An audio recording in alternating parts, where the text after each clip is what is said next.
Guys ಸಾರಿ, ನಂದು iPhone storage full ಆಯಿತು, ಹಂಗಾಗಿ ವಿಡಿಯೋ ಮಾಡ್ಕೋಕ್ಕಾಗಲಿಲ್ಲ. ಇವ್ರದ್ದು ಟ್ರೈ ಮಾಡಿದೆ, ಆಗಲಿಲ್ಲ. ಮತ್ತು ನಮ್ಮ ಮನೆಯಲ್ಲಿ OnePlus ಒಂದು ಫೋನ್ ಇತ್ತು, ಹಾಗಾಗಿ ಅದಕ್ಕೆ ಚಾರ್ಜಿಂಗ್ ಇಟ್ಟು ಮಾಡೋ ಮಟ್ಟ ಆಲ್ರೆಡಿ ನನ್ನ ಕುಕ್ ಆಗಿಬಿಟ್ಟೈತಿ. ಇದಕ್ಕೆ ನಾನು ಎಕ್ಸ್ಟ್ರಾ ಏನು ಆ್ಯಡ್ ಮಾಡೀನಿ ಅಂದರೆ, ಒಂದು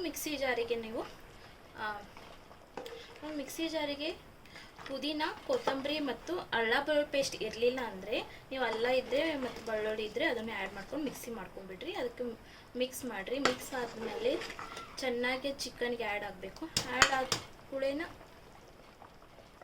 ನೋಡಿರಿ, ಇದು ಕೈ ಕೊಟ್ಬಿಡ್ತೈತೇನೋ. ಈಗ 5% ಚಾರ್ಜ್ ಐತಿ. ಆಮೇಲೆ ಅಕ್ಕಿ ಆ್ಯಡ್ ಮಾಡಿಕೊಂಡು, ಅಕ್ಕಿ 1 ಗ್ಲಾಸ್ ಪೂರ ಇದ್ದರೆ ಅದಕ್ಕೆ 2% ಅಷ್ಟು ವಾಟರ್ ಆ್ಯಡ್ ಮಾಡಿಕೊಂಡು ಈ ಥರ ಚೆನ್ನಾಗಿ ಕುದಿಯೋಕೆ ನೋಡಿರಿ. ಸ್ವಲ್ಪ ಏನಾದರೂ ಉಪ್ಪದು ಕಮ್ಮಿ ಇದ್ದರೆ ನೀವು ಉಪ್ಪದು ಆ್ಯಡ್ ಮಾಡ್ಕೊಂಡು ಇದು ಈಸಿಯಾಗಿ ನಾವು ಮನೆಯಲ್ಲಿ ಸುಲಭವಾಗಿ ಮಾಡ್ಕೋವಂಥ ಒಂದು ಚಿಕನ್ ಬಿರಿಯಾನಿ. ನಂದು ಒಂದು ಮಿಸ್ಟೇಕ್ ಐತಿ, ಇದು ಗ್ರೀನ್ ಕಲರ್ ಆಗಬೇಕಾಗಿತ್ತು. ಯಾಕಂದರೆ ನಾವು ಇದು ಕಬಾಬ್ ಮಾಡಿದ ಆಯಿಲ್ನ ಆ್ಯಡ್ ಮಾಡ್ಕೊಂಡು, ಕಬಾಬ್ ಆಯಿಲ್ ಯಾವತ್ತೂ ನಮ್ಗೆ ರೆಡ್ ಇರುತ್ತೆ ಅಂದರೆ ಕಲರ್ ಚೇಂಜ್ ಆಗಿಬಿಟ್ಟಿತ್ತು. ನಾನು ಅದು ಆ್ಯಡ್ ಮಾಡ್ಕೊಂಡು ತಪ್ಪು ಮಾಡಿದೆ ಏನೋ ಅನ್ನಿಸ್ತು. ಇಲ್ಲಾಂದರೆ ಏನಿಲ್ಲ, ಇದು ಒಂದು ಕಲರ್ ತಿಂದರೆ ಏನಾಗಲ್ಲ. ಟ್ರೈ ಮಾಡಬೇಕು. ಮೆಂತೆ ಆ್ಯಡ್ ಮಾಡ್ಕೋಬೇಕು. ಪಾಲಕ್ ಇದ್ದರೆ ಪಾಲಕ್, ಮೆಂತೆ, ಯಾವುದು ಮಟನ್ ಬಿರಿಯಾನಿ ಇರಲಿ, ದಮ್ ಬಿರಿಯಾನಿ ಇರಲಿ, ಏನಾದರೂ ಇರಲಿ, ನೀವು ಅದು ಮೆಂತೆ ಮತ್ತು ಪಾಲಕ ಆ್ಯಡ್ ಮಾಡ್ಕೋರಿ. ಯಾಕಂದರೆ ಅದೊಂದು ಟೇಸ್ಟ್. ಇದು ಜೋರಿಲ್ಲಂದ್ರೆ ಲೋ ಎಕ್ದಮ್ ಸ್ವಲ್ಪ ಮಾಡಿ ಮುಚ್ಚಿ ಮತ್ತು ಈ ಥರ ಸ್ಟೀಮ್ ಥರ ಏನಾದರೂ ಅದಕ್ಕೆ ಇಡಿ. ಖುಷಿಗೆ ನಾವು ನಾನು ಬೆಳಿಗ್ಗೆ ಕಿಚಡಿ ಮಾಡಿದ್ದೆ. ಎಲ್ಲ ಥರದ ಕಾಯಿಪಲ್ಯಗಳು ಹಾಕಿ, ಕಾಳುಗಳು ಹಾಕಿ ಮಾಡಿದ್ದೆ.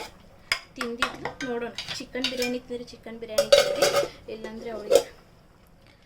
ಈ ವಿಡಿಯೋ ನಿಮಗೆ ಇಷ್ಟ ಆದರೆ ಲೈಕ್ ಮಾಡಿ, ಶೇರ್ ಮಾಡಿ, ಹಾಗೆ ಕಮೆಂಟ್ಸ್ ಮಾಡಿ. ನನಗೆ ಏನಾಗುತ್ತೆ ಅಂದರೆ, ಮನೆಯಲ್ಲಿ ಯಾರಿಲ್ಲ ಅಂದರೆ ಈ ಥರ ಸುಲಭವಾಗಿ ಮಾತಾಡ್ಬೋದು. ಎಲ್ಲರೂ ಇದ್ದರೆ ನಂಗೆ ಒಂಥರ ನಾಚಿಕೆ ಆಗ್ತೈತಿ ಮಾತಾಡೋಕ್ಕೆ. ಹಾಗಾಗಿ ನಾನು ಜಾಸ್ತಿ ವಾಯ್ಸ್ ರೆಕಾರ್ಡ್ ಕೊಡ್ತಿದ್ದೀನಿ. ಇವತ್ತು ಫಸ್ಟ್ ಟೈಮ್ ನಂದು ಈ ಚಿಕನ್ ಬಿರಿಯಾನಿ ವಿಡಿಯೋಗೆ ನಾನು ಈ ಥರ ವಾಯ್ಸ್ ರೆಕಾರ್ಡ್ ಕೊಟ್ಕೊಂಡು ನಾನು ಬಿರಿಯಾನಿ ಮಾಡ್ತೀನಿ. ಯಾಕಂದರೆ ಇಲ್ಲಿ ಯಾವುದೇ ಥರದ ಸೌಂಡ್ ಇಲ್ಲ. ಖುಷಿ ಅವ್ರ ಪಪ್ಪ ಕರ್ಕೊಂಡು ಹೊರಗಡೆ ಆಡ್ತಾ ಇದ್ದಾಳೆ. ಹಾಗಾಗಿ ನಂಗೆ ಇವಾಗ ಮಾಡೋಕ್ಕೇನು ಕಂಫರ್ಟೇಬಲ್ ಇದೆ, ಮಾತಾಡೋಕ್ಕೇನು ಕಂಫರ್ಟೇಬಲ್ ಇದೆ. ಸೊ ಮನೆಯಲ್ಲಿ ಯಾರು ಇಲ್ಲಲ್ವ, ಹಾಗಾಗಿ ಮಾತಾಡೋಕ್ಕೂ ಕಂಫರ್ಟೇಬಲ್ ಆಯಿತು. ನೋಡೋಣ, ಈ ಥರ ಏನಾದರೂ ಚಾನ್ಸ್ ಸಿಕ್ಕರೆ ಪಕ್ಕ ನಾನು ವಾಯ್ಸ್ ರೆಕಾರ್ಡ್ ಕೊಟ್ಕೊತಾನೆ ಕುಕ್ ಮಾಡ್ತೀನಿ. ಲಾಸ್ಟಿಗೆ ಈ ವಿಡಿಯೋನ ಅಂದರೆ ಯಾವ ಥರ ನಮ್ಮ ಬಿರಿಯಾನಿ ಇದನ್ನಾಗಿದೆ ಅಂತ ತೋರಿಸ್ತೀನಿ. ನೋಡ್ತಾ ಇರ್ಬೋದು ಫೈನಲಿ ಯಾವ ಥರ ನಮ್ಮ ಸ್ಟೀಮ್ ಕೊಟ್ಮೇಲೆ ಈ ಥರ ನೀರೆಲ್ಲ ಹಟ್ಟಿಸ್ಬೇಕು. ಅನ್ನ ಏನಾದರೂ ಬೆಂದಿದ್ದೆಲ್ಲ ಚೆಕ್ ಮಾಡಿರಿ. ನೋಡಿರಿ, ಕ್ಯಾಮ್ರಾ ಸೆಟ್ ಮಾಡಿರಿ.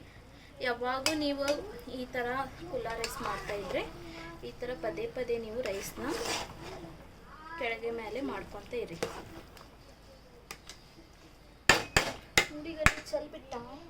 ಚಲ್ಬಿಟ್ಟೆ ಅನಿಸ್ತೀವಿ. ಈ ಥರ ಮಾಡಿ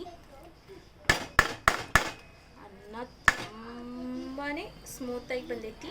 ಹಾಗೆಯೇ ಗಾಯ್ಸ್ ನೋಡ್ತಾ ಇರ್ಬೋದು ನನ್ನ ದಮ್ ಬಿರಿಯಾನಿಯಲ್ಲೇ ಈಸಿಯಾಗಿ ಸುಲಭವಾಗಿ ಬ್ಯಾಚುಲರ್ಸ್ ಕೂಡ ಇದನ್ನು ಈಸಿಯಾಗಿ ನಿಮ್ಮ ಮನೆಯಲ್ಲಿ ಮಾಡ್ಕೋಬೋದು. ಲೆಮನ್, ಉಳ್ಳಾಗಡ್ಡಿ ಬೇಕಂದರೆ ಉಳ್ಳಾಗಡ್ಡಿ, ಜಾಸ್ತಿ ನಮ್ಮ ಮನೆಗೆ ಉಳ್ಳಾಗಡ್ಡಿನ ತಿನ್ನೋದು. ಮತ್ತು ಈ ವಿಡಿಯೋ ನಿಮಗೆ ಇಷ್ಟ ಆದರೆ ಪ್ಲೀಸ್ ಲೈಕ್ ಮಾಡಿ, ಶೇರ್ ಮಾಡಿ ಹಾಗೂ ಕಮೆಂಟ್ಸ್ ಮಾಡಿ.